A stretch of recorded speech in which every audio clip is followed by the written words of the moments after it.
What would you say a first-time commercial investor should know before buying their first property? I would say it's really understanding what the process is, what your business looks like, what it can afford, making sure you understand what it takes to go into a building and what zoning you need, really understanding how important it is to have a good realtor in place or broker in place, depending on who you're working with, and understanding what their experience is within the type of business that you're opening.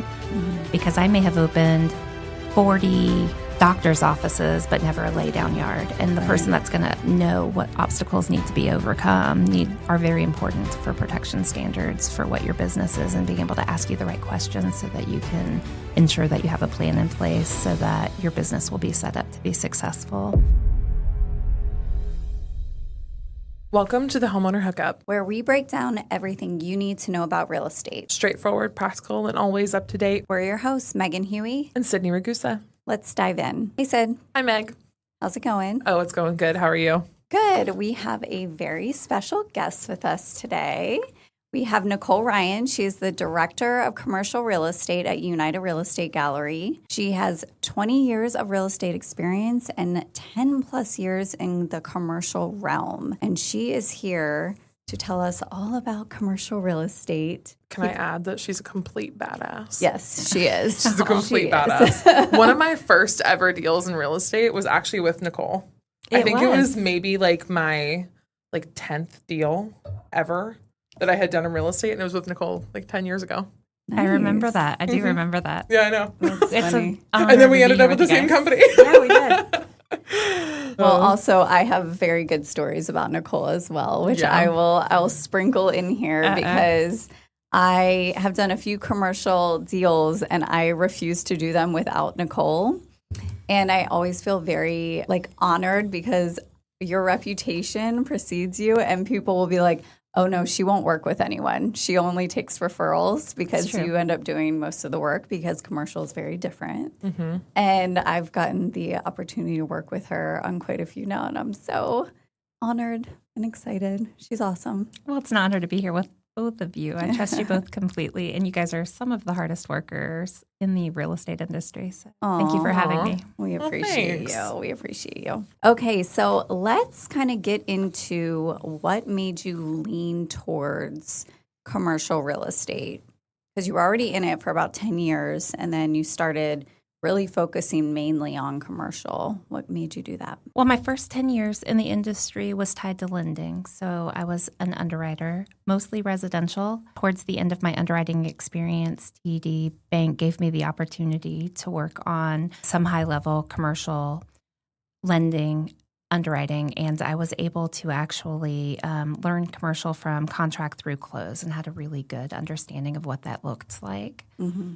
Once I became a realtor and a broker and was working in the residential space, I saw how much of a need there was.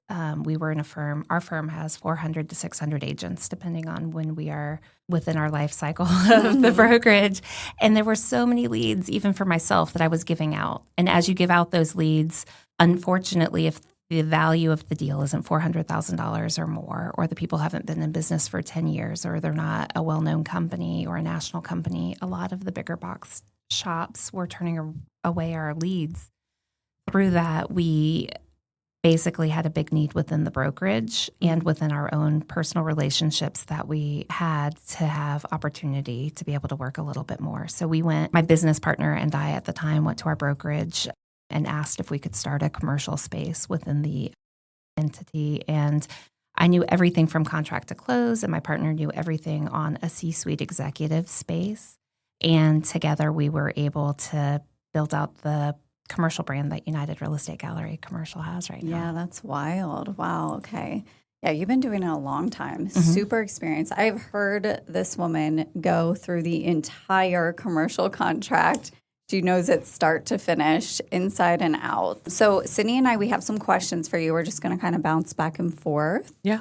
First, what are you seeing in the commercial real estate market right now? Any major shifts buyers, sellers, or investors should be aware of? I think commercial has had an expected growth a little bit this year. It had slowed down. We had COVID that slowed the market down on the commercial space. We had the commercial banking crisis that has recently happened that had slowed down the commercial space. And now what we have is like high insurance payments and high CAM reconciliations, and it's harder for investors to make properties perform. And so it's slowed the market down a lot. We haven't had a lot of growth in the past 3 years on the commercial side within the Jacksonville market.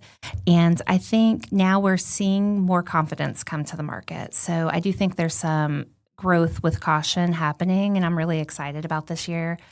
This time of the year through like February, as fiscal calendars and the regular calendar is ending and the beginning of the year is starting, there's a lot of people that are looking for what they want to do moving into next year. And I'm busier than I've been in about 4 or 5 years. So I think there's a lot of confidence within the commercial space coming back, which I'm very excited about. Yeah. A lot of people that we work with from different lenders and other brokerages have been giving us very similar feedback that they're very, very busy right now, which is exciting. Yeah. That's awesome. So, and then for anyone who does not know, how would you explain what CAM is?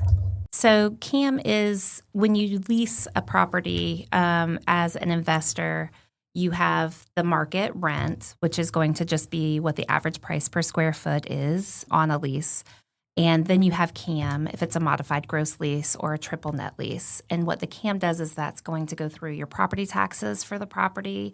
It's going to go through your insurance on the property. It's going to go through your management fees, any fixed expenses that are in.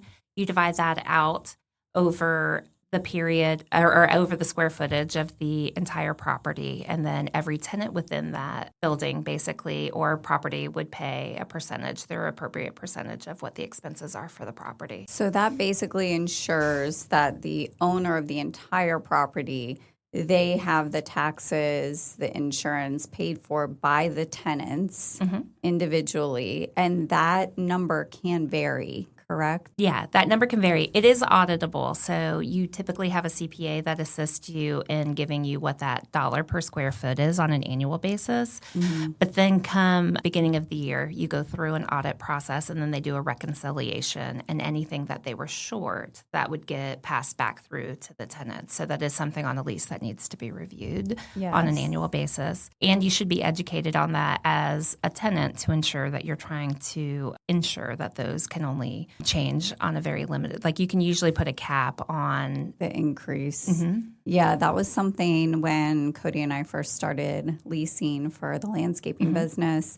You know, that was not really something explained, and I was not even in real estate at the time. So I think it's very important for people, for business owners who are going out and they are renting spaces, they need to have commercial real estate agents looking over their leases. It's so important because I feel like in most cases, leases are always in the favor of the owner, not necessarily the tenant. So you can get really screwed over if you're not diligent and looking at over 100%. everything. Yeah. 100%. And there's certain things that can't be capped, like property taxes, for example. But there's controllables like pest control or improvements to a property that you typically can cap. An attorney would help you with that. Your broker will help you with that when you're going through what that looks like. But very similar to what you were just saying, there is a big difference between the residential review and a commercial review because commercial is 100% tenant and buyer beware. Yeah. There's no protections in place. Everybody in place for each side of the transaction is 100% out there for themselves, and especially leases are 100% drafted to protect the landlord only. Yeah. So if you don't have somebody that's reviewing the lease, especially an attorney or a good broker that is able to assist you in giving you guidance, it's not set up to protect you at all. There's zero protection. Absolutely. I call the commercial realm the wild, wild west, which is why, because I am a mainly, residential agent, when I dip my toes into the commercial realm, I want to make sure I'm representing everyone to the best of my ability. And that's why I always seek guidance from Nicole, because if there is something that I would miss, oh my gosh, like I would never be able to forgive myself, So that's one thing where if you are not experienced in it, you need to have somebody who is looking over these who is experienced in it. This is not a fake it till you make it industry. That is you need to know what you are doing. And when you're 100%. hiring an agent, you need to make sure they have a team around them that knows what they are doing. 100%. And it's an entire team. So you're going to have civil engineers. You're going to have people that are going to assist you with certificate of occupancy. You're going to need people that can guide you through if you're a tenant, the lease so that you're negotiating appropriately and taking all of your risks into consideration appropriately to make sure that's the right space for you. But it's also making sure that you can run your business out of the space and that it's up to codes, because none of that's protected. Right. Absolutely. So, yeah, I know that you said that commercial is looking pretty positive right now. What sectors in commercial real estate do you feel like are performing best between like retail, offices, mixed use? What are you, industrial? What are you seeing is performing best right now? I definitely think industrial is one of the strongest sectors within the market right now. Land and retail would be your other two. Office space is something that has a very slow growth happening right now. It's about 1% higher than it's been over the past 2 years right now. Class A office space is performing okay. Office condos is performing okay, but all other office space is actually sitting on the market a very, very long time. The other thing is investment properties are sitting on the market a long time. Part of that is due to there's lending restrictions. A lot of lenders are looking at only in secondary marketing really like owner-occupied property, and the investors right now, you're having to put it close to 40% down if you're getting loans or pay cash for investment properties. A lot of that is tied into the return being a lot lower than it's been over the past few years because insurance is higher than it's been in a very long time. Taxes are going up higher than they've been in a long time. And to get these properties to perform, especially with people going out of business and not staying within the office space for the entire growth of their lease, there's just a lot of movement within a lot of those buildings. So owner-occupied is something that most lenders want to see the most right now. Yeah. Okay. And why do you feel like light industrial is performing best right now? Primarily, I would say manufacturing and the port are doing better than they've ever done. There's a lot of people coming to the Jacksonville market on an economic development level. We're the third fastest growing city in all of Florida right now. And so there's just a lot of opportunity. There's some really cool industrial projects that are happening on the north side and towards the port that are very exciting. Right now, I would say there's, so much growth within laydown yards and warehouses. Industrial light is just a very good zone. There's so much that you can do within anything that's zoned industrial light. Almost any type of commercial business can be run out of that zoning, and what's out there is out there, and they're not rezoning a lot of property to industrial right now, and the value is just growing dramatically. I was going to say, I remember with the light industrial that we had on Beaver Street, you were saying how rare it is to have light industrial now, and they're not rezoning. So it's one of those, like, when you can get it, you really want to get it because it's hard for it to be rezoned to that. So yeah, it's hard for it to get rezoned like that, and it's hard to find property that's zoned light industrial if you're looking for land that hasn't already been developed out. So to be able to find something at a reasonable price is also, it's very, very difficult to find.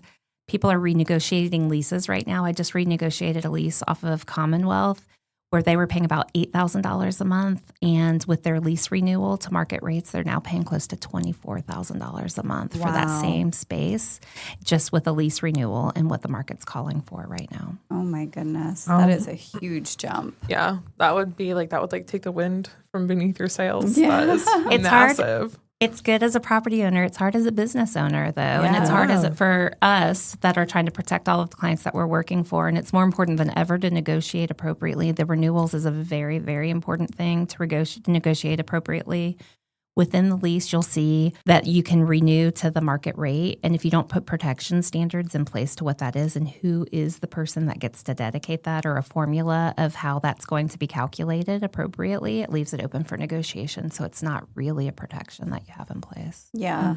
And I'll speak from experience. I feel like when you are a business owner and you're operating and you're having to move spaces, I think it's very easy to just overlook some of those things because you're like, yes, I need to get in. Like my lease is up here. I got to move here. I'm expanding, And people are just moving faster than they need to be. And they really need to be stopping and like reading everything that is going over because, you can really get a huge increase there in a couple years, especially if things are not in place. Absolutely. And even within the lease, they're going to do a 3% annual increase. And we're starting to see those go up to where different owners are doing 4% and 5% and 6%. And if you don't pay attention to what that looks like or what a holdover looks like, you can really put your business in jeopardy if it's not growing to those standards. What would you say a first-time commercial investor should know before buying their first property? I would say it's really understanding what the process is, what your business looks like, what it can afford,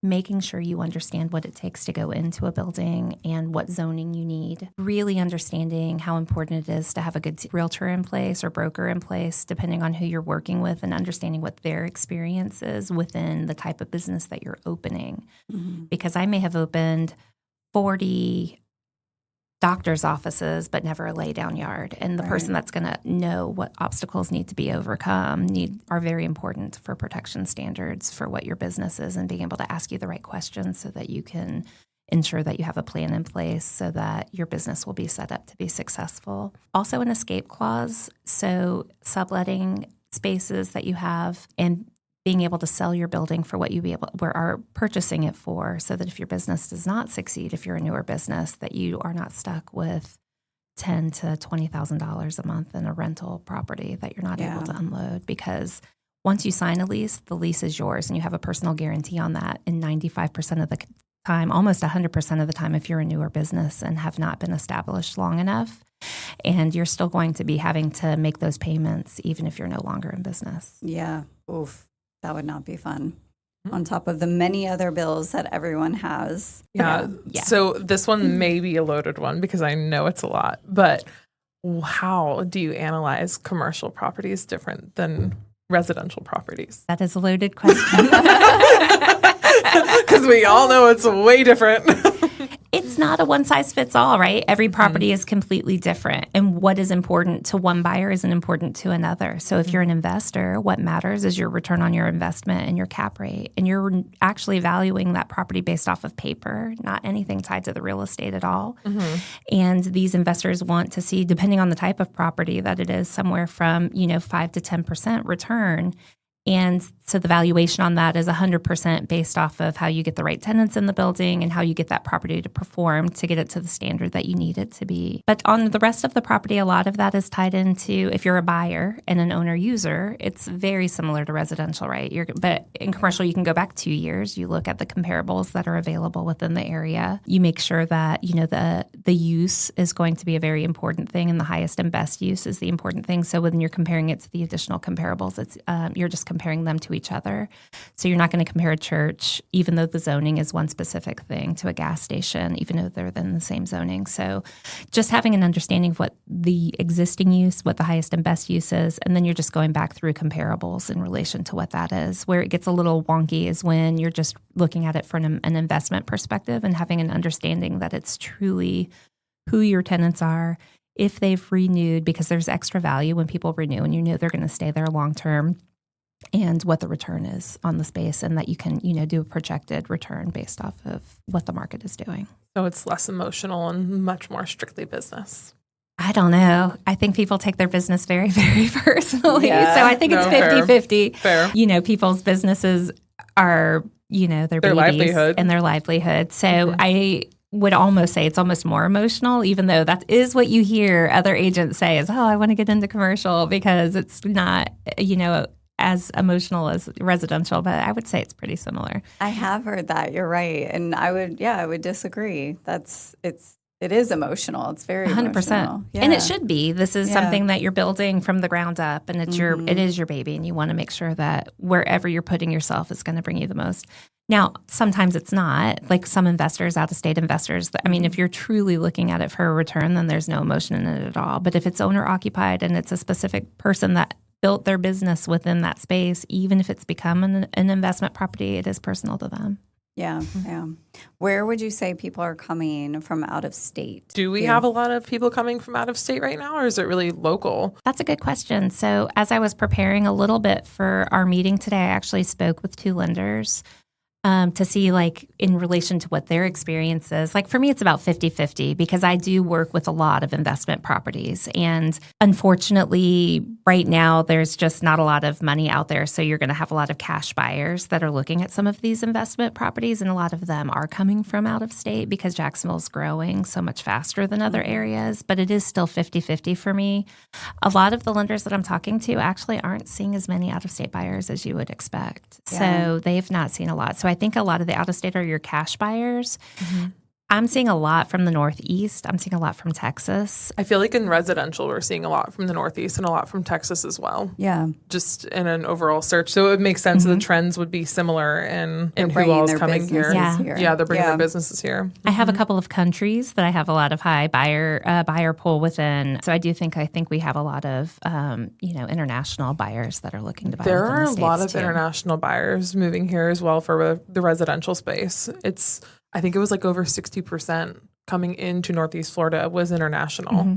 That's super interesting. Yeah, that is interesting. I wonder what drives that. I mean, I'm sure that's a loaded question. That is a loaded question. Should we go country by country? When you guys figure it out, let me know. It's a very interesting thing. I think that will be impacted next year. I'm not the biggest subject matter expert on it, but it's something that Megan and I had talked about. But with a lot of the FinCEN changes that are happening and a lot of the cash recording that's going to be happening within the title companies, I do think it will be very interesting to see if our cash buyers actually go down next year with some of what that's going to look like. Yeah, with those regulations going into place, What would you say are some red flags people overlook, when evaluating a property? That's a good question as well. I think for me, a big red flag is going to be, especially with investors, people that don't take environmental hazards. I was going to say environmental. Getting a phase 1 on a property, a lot of people get waivers on those or choose to not do those at all. And you never know what has happened with some of these properties. For the people that may not know, what is a phase 1? So a phase 1 is an environmental report where they do soil samplings and have scientists go out to the property and they'll do soil samplings. They'll look at what kind of endangered animals are out on the property, what their recommendations are, looking at wetlands. Based off of the property, a deal that Megan and I actually just recently had together actually was a piece of property that you would never have known, but they had oil on the property and even buried within the property. And at one point in that past, they had to get a phase 2, which that's like a remediation report on how much it would cost to get the environmental hazard removed from the property.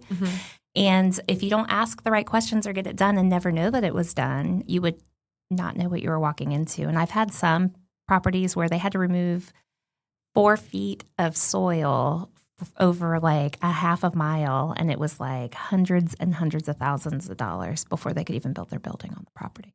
So when there's oil within the land, why would it impact purchasing or selling? I know with wetlands, it has to be a specific, a distance away from it, and that gets wetlands are a whole other ball game. But why would that be an issue? Is it a lending issue? Is it someone could pop up with an environmental fine? How does it work? All of the things. So lending is going to most of the time have a requirement to either have a waiver, which means that they can pull a report and see if there's been any environmental damage within a certain radius of the subject property, and they can do a waiver by that. If there was environmental damage on the property, you're not protected. The person that sold you the property is not required to do the remediation on it. So once the city finds out that there is an environmental damage on the property, you're immediately responsible to take care of that. And it can be a very large, high dollar price to get that remediated. Not only is it the right thing to do is to remediate for the environmental standards, but you are going to be 100% responsible. And your realtor that sold you the property isn't responsible for it. You can be, because if you give advice on what that needs to be other than getting the phase 1 environmental appropriately, but your entire team is not responsible. You're responsible to ensure that you do that due diligence, and it can cost a lot of money to have that remediated. Yes, I know that. So when a customer comes to you and they are asking about buying versus leasing a commercial space, how would you advise them, and if they should go with a lease or if they should purchase a commercial space? It's going to come down very similar to residential. It's going to be a consultation, and you're going to want to ask them what their goals are and how long they've been in business. If you haven't been in business 2 years, you're not going to qualify to be able to purchase a property unless you have cash for that property. So then we would guide you towards leasing and what that looks like. But it's also, how long do you want to stay in this location? How quickly do you think you're going to grow? Where do you see yourself wanting to be? Like when you're first starting out, you may not be able to afford to be at the town center and pay $35 to $40 a square foot. You may need to start somewhere off the main road that's $20 to $15 a square foot. And that's not going to be a long-term lease. That may only look like 2 years or 3 years, and then you want to move to a better space. If you're in a position of being able to be where you see yourself being for the length of your business, then that makes sense sometimes to purchase. Also, what the areas are doing. So different areas, depending on what your land is, if you can afford like industrial land right now, it's actually cheaper to purchase and have a mortgage on the property than what the rental rates are. So if you can afford to make some of those purchases, even in your personal name and not your business name, or if you have the cash to be able to do that, the expenses are much less to own versus leasing in a lot of situations if you can get to qualify for that. But it's a consultation. It's not a one size fits all. It's just very similar to residential. It just makes sense for what makes sense for them. And you have to understand what their goals are, short term and long term, and just help them accomplish that. Absolutely. What is something about commercial real estate that most people misunderstand? So I would say something that a lot of people do misunderstand is something that we've kind of talked about already. So it's not one size fits all. You need to be prepared to negotiate. You need to understand that the seller is only looking out for their own best interests. And so the way that it's presented to you isn't necessarily the way that property, it's not going to necessarily be the highest and best use. It's not going to be listed appropriately at the price that potentially the property is looked for, but you just need to be, or listed for, prepared to negotiate and prepared to research the property and do a lot of due diligence. I would also say it takes 45 to 60 days of due diligence to really look at a property appropriately. That is, I think, a misunderstanding, is that you can just go in and like buy it and that's it, especially if you have cash. Like there still is due diligence, especially with lenders. It takes longer generally than residential real estate. Yeah, and the appropriate expectation, even on the time to close. So if you're doing an SBA loan, it takes 90 days to close that deal. It's very difficult to close it much sooner than that. So it's also understanding that you need a lot more time to be able to go in there and do the appropriate due diligence and qualifications. And depending on if it's a conventional bank that's doing the loan, that's going to take 45 to 60 days usually. Some lenders will do 30 if you don't have to do as much due diligence, but it's just to be patient and understand that there's a lot that goes into the process. Yeah. I really, really just want to stress how important it is to have, if you work with a residential real estate on a regular basis, you trust them, just make sure that they have a commercial team that they can go to and work with. Yeah. Because it is very rare for someone to be 100% well-versed in both. And I think a lot of times agents, they get a little, not greedy, but I guess, yeah, you could say greedy. Like they want to take it on because they don't want to turn away the sale and maybe even just want the experience, but they're too prideful to split the deal with somebody, right? Yeah. And you also have to know what you don't know, and you have to be able to just swallow your pride. Yeah. And because you are going to mess up a lot of people's lives Yes. if you no. Yeah, I will forever go to Nicole, I think, on everything. Keep your ego in check. Yeah, I definitely help. keep my ego in check. That's for sure. I'm like, 100%. I want to work with Nicole on everything because that is what you're an expert in. And I'll say even commercial brokers do that, right? Like you're 100% accountable for every single thing that you discuss on the commercial space with any of your clients or any of your partners. And you can't be scared to bring a subject matter expert into a deal. And you want to be able to make sure from an agent perspective that you want to be able to pay other people out for the work and the acknowledgement that they do. But I have no problem ever bringing in an attorney. I have no problem ever bringing in alternate commercial brokers that are really good at what they do in that space. I have people that I have agents, we call it coffee with competitors, that we meet with on a biweekly basis so that we can kind of discuss our deals. And if we're not subject matter experts, we know who to either bring it in to or who to pull into the deal or who to give the deal to make sure that it's something that they're really good at. Like quick service. That's such a good idea. I love that. Yeah, I love that. Even both ways, like if I'm going to lose a deal, I can kind of give them a heads up so that they have the opportunity to be able to kind of go after some of those deals that I know I'm going to lose and what I did to not perform as high as I should and to get coached up from them on what has done the same for them.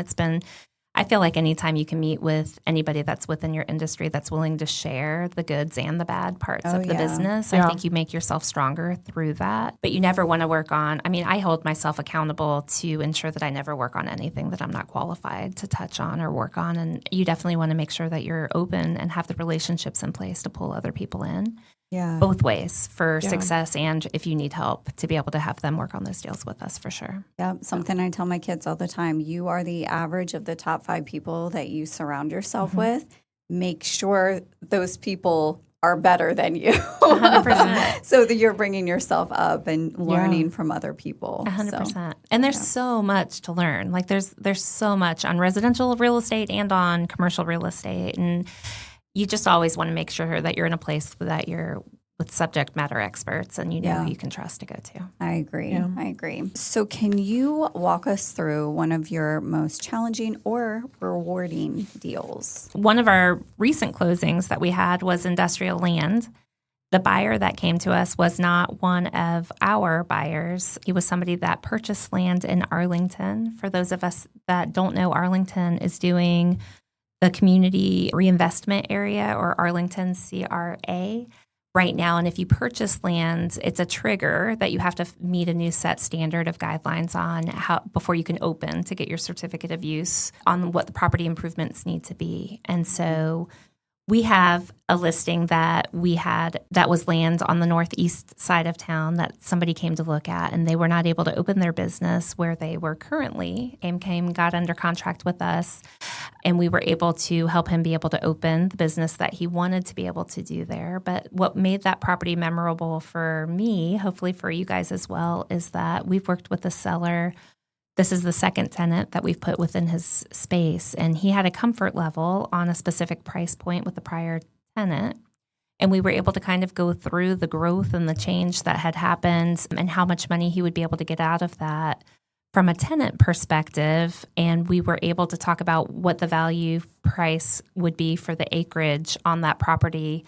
And we were able to actually negotiate, instead of a tenant perspective, having that buyer purchase the property. And that property sold for a lot more money than the seller ever would have dreamed he would have been able to get for that property. And because of that, and because of how important industrial is right now in the immediate area, we set a new set standard of a comparable for that whole area of town, and that we're going to open ourselves up to be able to help these people that have owned some of this land for generations be able to maximize their return for what that looks like. And I think that's going to be super exciting for that area, and that we all get to be a part of what that growth looks like, and people wanting to have conversations with us about how that can help their family or their business, or even putting tenants in a space where they never would have been able to make that kind of money before on that with whoever they choose to put on the land. So it's kind of exciting. So for me, it's memorable because we're in an exciting period within commercial real estate where there's so much change and growth happening, and we get to be a really big piece of these people's business and life right now. Yeah, I would agree. And those people that owned the property before,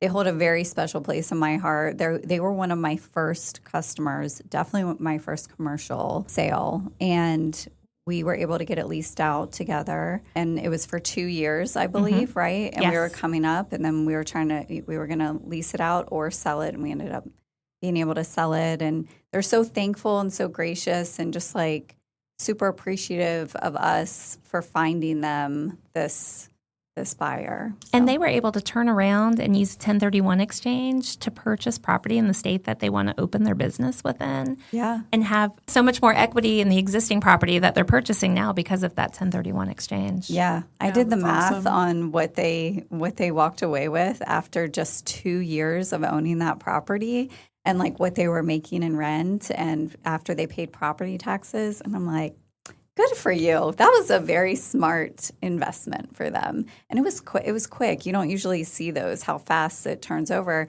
And that does go to show you how the commercial realm, especially light industrial, is moving on up. 100%. And it's so different. So it's interesting to see what's important to these investors, because on the commercial side, you're taking tenants on for 3 to 10 years versus having to turn a tenant over every single year. So it gives you the opportunity to sit and let that asset grow and watch what the market's doing within that specific area. The marketing is so much different than what it would be on the residential side, because you have people that are there building their business, putting their own equity into the space and improving the space for you as an investor, which is super exciting. Yeah, it is. Definitely. What trends do you think are going to shape the commercial market over like the next 3 to 5 years? I think it's going to be investors. I think that we're growing so fast, and Jacksonville is becoming so well known that I think we're going to get a lot of 1031 buyers, and I think we're going to get a lot of investors, potentially out-of-state investors, like we were saying earlier, that right now maybe 30 to 50% of our business. I think we're going to start seeing that trend grow to a larger percentage of people that want to come and hold on to property. We're already seeing that with larger parcels, that there's a lot of larger parcels getting sold to specific entities. So I think we're going to have a lot more of an investment appetite, which will be interesting for owner users and how much harder that might make it for owner users to be able to get into some of the property. But I do think that's where I see my own trends going within my properties. Okay, so do you feel like the new stadium is going to catapult some things in downtown Jacksonville? I know that we've all really talked about downtown Jacksonville really needing a facelift, if you will, a makeover. And I know that they've taken steps to try to do that, but really we have 2 years. This is our last season at the bank, and then we'll be in Orlando for 2 years. Do you feel like the new stadium going in is going to, do you feel like that would be a good place for investors to look for a long-term hold? That's a good question. I'm going to ask you guys the same thing with the same question. I absolutely do. I think the shipyard projects, right, which is going to be your, you have the retail and the office space and the single-family homes within that building. I do think that's a super exciting project. I do think the Class A office space and the growth and getting people to be in that immediate area and just the people involved in investing in that project are really huge. And I do think even the small improvements that have already happened at the stadium are amazing, and it's getting the appropriate type of attention that it needs. So 100% I do. I'm all involved in, downtown vision and economic development and all of the growth and movement that's happening downtown. I can already see it. I have a building across downtown that I represent that I'm already seeing a higher price per square foot in that immediate area by a ton of money because of all of the excitement and revitalization that's happening down there. So yes, I do think that there's a lot of positive movement with that. What do you guys think? I agree. I agree 100%. I think if you can buy downtown right now, to do it. Yeah, 100%. You guys both know I built a big part of my business at the beginning from short-term rentals. And honestly, I think that if you can get the proper zoning and, be able to really get a home that's not far from the stadium, walking distance would be great to be able to invest in a short-term rental down there and understand that your money's going to come from in season. Like, it's going to come from the football season. So you're going to make your money end of July through January, February, if the Jags ever make it to the Super Bowl. But if you can get a house down there, I think it would be an awesome opportunity. Even for the, revitalization of downtown, Absolutely. I think it would be great short term, not just for the season, but I think even just all around. When people want to come, we have amazing weather all year long. Yeah. Downtown is close to a lot of things, and hopefully there will be so much more down there that people will want to come on a regular basis to visit. There will probably be something that I realize now, being a dance mom, cheer mom, like there is going to be competitions down there all the time and a lot of things going on. So people are going to want to come and then stay. So just having the Four Seasons too, that'll be a big help. It'll be lovely. I cannot awesome. wait to stay at the Four Seasons. I have so many people that ask me, like, why would you stay at the Four Seasons if you're local? I mean, first of all, I live in St. Augustine, so technically I'm out of town. But also, why wouldn't I just want to walk back and forth from the game to 100%. be able to go? It changes your experience 100%, Yes, right? absolutely. And short-term rentals are another super interesting thing, and downtown is an interesting place to have them because the regulations and the zoning and the allowances on where short-term rentals can be are changing dramatically in Florida. And you guys know more about that than I do as far as a single-family perspective. But I think downtown Jacksonville is a place within our local area that they're almost going to always have to allow that to be. So it's a safer place because I have sold professional athletes properties in St. Johns County that they purchased with the expectation of those being short-term rentals, and those currently are changing so drastically that they've had to hire attorneys to try to protect their assets because they can't make those homes that they can occupy any longer. The city of St. Augustine has done that over the last 3 to 5 years, and it's been a rough adjustment. 100%. And so I think you're right. With the short-term rentals, I think it's a safer place to be able to do that. And the apartments downtown in Jacksonville are at like 90 to 100% occupied right now. So there's a huge need and desirability to be down there, which I think is super exciting. Yeah. Yeah. I love this podcast because it also highlights Jacksonville so much Yeah. and the growth of Jacksonville and just overall, I mean, the commercial realm, residential realm, just growth realm in general, 100%. jobs. I mean, aren't we the third fastest growing city in the country right now? Yeah. I mean, that's outrageous. That and I is could outrageous. imagine with the new stadium and the First Coast Expressway over the next 2 to 3 years that it's going to be completed, it's just going to catapult. First Coast Expressway, I'm so excited about. I am exciting. ready for you to have the First Coast Expressway. And if you haven't walked down Pearl Street lately and what JWB is doing in the Pearl Street district, it's amazing. And in the Cathedral district, like downtown is just changing to the positive in so many ways that if you haven't walked down downtown lately, or drove through, just the changes that are happening down there, it's pretty impressive. Yeah. No, totally.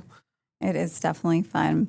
All right. So last question, unless we can think of anything else, should someone ask a commercial agent before hiring them? I feel like the interview should go both ways. So I think it should almost be an interview. You want to see how long they've been in the industry, how they communicate, if they've worked in the type of business that you're trying to be able to open up or the location that you're trying to open up and meet your business needs and how many of those they've done. Make sure that they have relationships in place to be able to help them through the whole process. And that includes architects, engineers, alternate brokers if they need to be able to speak with that, somebody that can assist them with like permit expediting. There's so much that goes into opening either an investment property, a business property, or even an office, and understand who can help them and if that person can help guide them through the entire process. If they haven't opened an office before and somebody doesn't have the ability to walk you into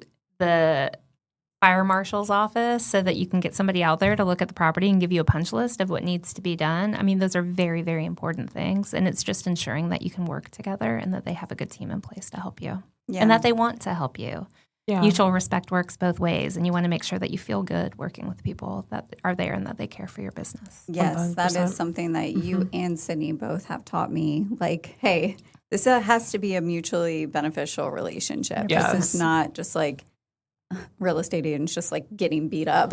Respect is a two-way street. And I think if somebody is disrespectful to you and your business, then respect is off for me too. So there's no point in us working together. And it's not about one transaction. No. So my biggest relationship started off as my smallest relationships. And I want to know that I'm here for you in 10 years when you come back and that we want, it's about the relationship and it's about how long we're going to be able to work together. And if you're in trouble, that you trust me, that you can come to me and we can try to work out resolution and how we can try to get you either out of the property or a better tenant. And if you can't trust each other both ways, like you just want to make sure you feel good about it. And it's somebody that's there forever because we want to help them and be a good relationship with them forever. It's more about the relationship than the business. Yeah, absolutely. We love that. Well, we appreciate you so much. Thank you so much, Nicole. We think so highly of you. You guys definitely, if you need a commercial agent or just want someone to ask questions about, she is the person to go to. So, Nicole is the OG, the absolute best. Yeah. Thank you. All right. Thanks, Nicole.